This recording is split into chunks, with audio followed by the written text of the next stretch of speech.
Hey, how you doing?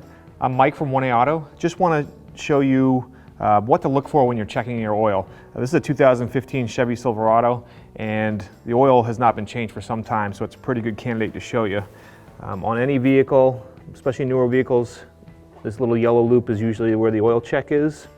All right, and if you use a nice clean paper towel, okay, I'm going to wipe off the oil on the end of the stick. And you can see how brown and ugly that is. All right, if I take the dipstick and put it into some new oil,